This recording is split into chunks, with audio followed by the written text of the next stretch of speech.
Hi, I'm Dan Thomas, and this is the Coastal Rainbow Forum, bringing you topics of interest from the Manatee and Sarasota LGBTQ and progressive communities. Today we have Karen Atwood.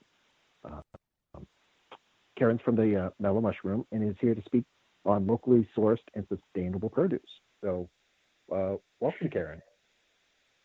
Thanks, Dan. Thanks for having me. I appreciate it. So, apologize. Go ahead. Yeah, tell us about the Mellow Mushroom, and then about being a good business neighbor and a good environmental steward. We try. Yeah. So like you said, I own Mellow Mushroom Pizza Bakers in Sarasota. Mm-hmm. Mellow Mushroom is a franchise. However, we are proud to be primarily locally owned and operated at the store level. So my blood, sweat, and tears is in that store and in the dirt around it as well. The one thing that really drew me to my wife and I to the concept is their commitment to only providing the freshest ingredients possible in our product, as well as providing and allowing, I think is a better way to say it, their franchisees to source locally when they can, in terms of whether it be produce, whether it be, baked items or so forth. I mean, obviously there are some items that are, proprietary that you have to use, but they're big stewards of local community as well as fresh and, organic, all natural when possible. And affordable, I guess, is really the other kind of line item that we look at there.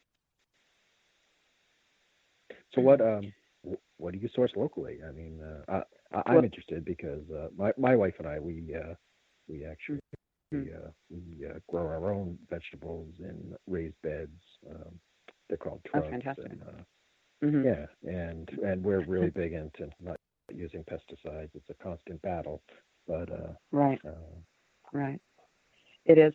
Well, so through Mellow Mushroom and through their produce partners, we are able to select partners that are from, the local region. So, for example, we're presented with a 2 to 3 different produce providers, and then we are provided with kind of their background, with their growing kind of philosophy, right? Their sourcing philosophy and so forth, and then we're able to pick from there. So the provider that I use specifically, is able to obviously provide the word escapes me, but it's traceability, right, from where the product is harvested all the way to the store. So in this environment and in this business, it's, as you know, important. So 100% kind of traceability and transparency with your product. So in the event a virus or a contamination rather occurs, you're able to get that product out of your store and keep your customers safe. So I've been pleased. Unfortunately, there's been a lot of that lately. There has, and it's a very scary prospect. And it's just a scary scenario when it happens, right? Because romaine is used. It's crazy when you start to realize just how much is out there and how much is distributed and where it's coming from. From all over the place, which is part of the food, distribution model in the United States. You can't get away from it completely by any means, but we again are able to choose vendors that source locally every time that they can and support our local farmers. Hopefully that answers your question, Dan. A little long-winded. Yeah, no, that's great. Which I can tend to be. I mean, do you tend to? But we're really proud of it. So all of our produce. Yeah. I apologize. Yeah, no, you just the final thought on that is we're really proud of it. All of our produce comes in a whole format. Everything is broken down in-house and prepped on a daily basis. So we know, we look at those heads of romaine and those tomatoes and so forth in a whole format, and are able to quickly identify should there be any issues or quality problems. Yeah. How much do you think your produce is organic? If you had to take a stab at it. Well, I mean, to be honest, it's a small portion, and the reason for that is availability is one, in the mass that we need it, as well as affordability as a second. So it's tough to always go the organic route, but we shoot for all natural and then organic when affordable. So I mean, a small percentage, but all natural is our goal. Yeah. So, why don't you tell our listeners about what type of involvement you have in the community? What types of things does the Mellow Mushroom do? Sure. I mean, we, as most kind of local small businesses do, support our, the local school system, and we typically would choose, one or two schools that are, within, throwing a baseball range, and support them, and they come in and do their boosters and so forth, within our four walls, or we might, cater some of their events and so forth. We also support our local LGBT community in a variety of ways. We hold fundraisers for,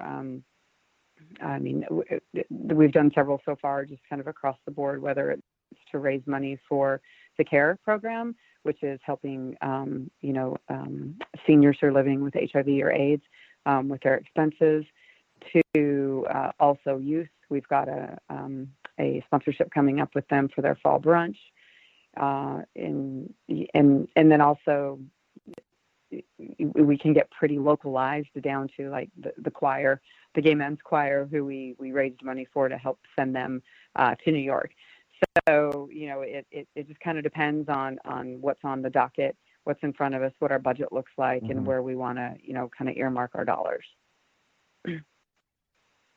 Oh, that's great. I mean, I know the LGBT community really can use, local businesses that will help support the cause. There's quite a flip side to that, where there's in the Manatee and Sarasota area, there's I guess I should just call it what it is. It's discrimination in some cases, where some businesses would prefer not to see people from the LGBT community in their establishment. So right. It is encouraging that it seems to be evolving, though, and you do see change. We do see LGBT events at very visible venues more and more, which is fantastic. It's funny. I don't know if a little quick story, but had a customer ask me, it was just yesterday, about why I didn't serve a certain product. And I told him, I was very honest with him. I told him it was because of that, their stance, or my understanding of their stance on the LGBT, basically. And I said, so I choose not to spend my dollars with them. And they were so it was I would probably say they were in their mid 60s. So they were very interested in that, and interested into, why I would choose not to spend my money there. And then also, I don't know, it seemed like a light bulb went off in at least one of their heads, to kind of stitching it all together, like pulling the thread through, because like I told them, I said, I've got feelings just like you do, and I don't discriminate against you for anything. So anyway, it was a good conversation, and quite honestly, sometimes it's a scary conversation to have, but if you don't have them, then how can we even begin to educate and, let people know we're just like you, so that was a kind of a good moment yesterday, I would say. And they said they'll be back. So Well, that's even better, you know. That's If even better, people are willing exactly. to be Exactly. understanding, and I think that says a lot about the Mellow Mushroom and what you're serving. Yeah. Yeah. Heck yeah. I mean, we just Mellow Mushroom's history is, it was a couple of hippies, right, opened this um, this restaurant, and peace, love, and happiness, right? So we still Hmm. very much abide by kind of those, that philosophy, I guess you could say, right? So it's do what you can, um, honestly, with integrity, you know, and open arms, right? Anyone's welcome, everyone's welcome, as long as it's you come in peace, type of a type of a thing.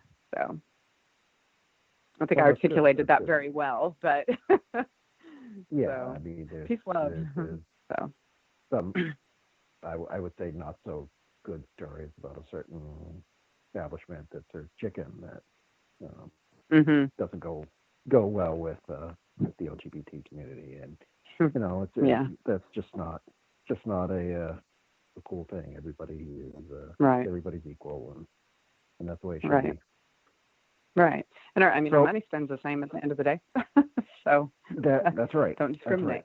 But so, So so is there anything else that the Mellow Mushroom does as far as the environment or yeah. um, Yeah, absolutely. And I try to walk the walk in terms of single-use plastic in my private life.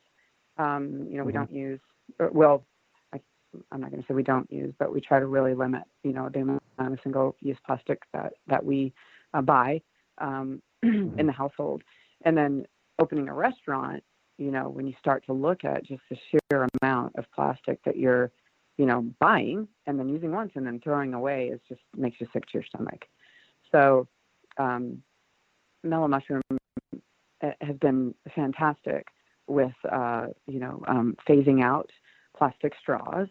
So that's kind of the easy thing. That's what everybody does, right? Or at least within the last mhm, year, we've seen a lot of it, right? But we have phased them out, and we've definitely gotten customer feedback. That they don't, they want their plastic straws back. It's kind of funny, but that's only 2% of the feedback. 98% of it is fantastic. And our customers appreciate it, and it's living along that philosophy. How do we care for each other, and how do we care for our environment as well, and those that we're going to leave the environment to. So, and plastic straws are just the first step, right? There's so much else in the life cycle of a day in the store, mhm, that we're looking at to either reduce use or find a different product that is comparable and competitively priced as well. Because that's always a consideration. To use it in place of single use. So whether it be, the plastic ramekins, can we use, something that's based in, out of bamboo instead, or sugar cane, so they're constantly in their test kitchen up in Atlanta at headquarters, testing out these products and so forth. So they have a commitment. They've let us know as franchisees that they're committed, and that they hear us, and that they hear our customers, that we need to lead the change and be the change. So really, I'm proud, super proud to be a part of that. And then I also, at the store level, am constantly educating my staff as well as customers in two different ways. The staff, I can be a little bit more direct and, with, meaning, did you really need to use that, little plastic cup for your dressing, or could you have poured your dressing right on your salad, for your own food for the day? So those types right. of things, and questioning them on their decisions.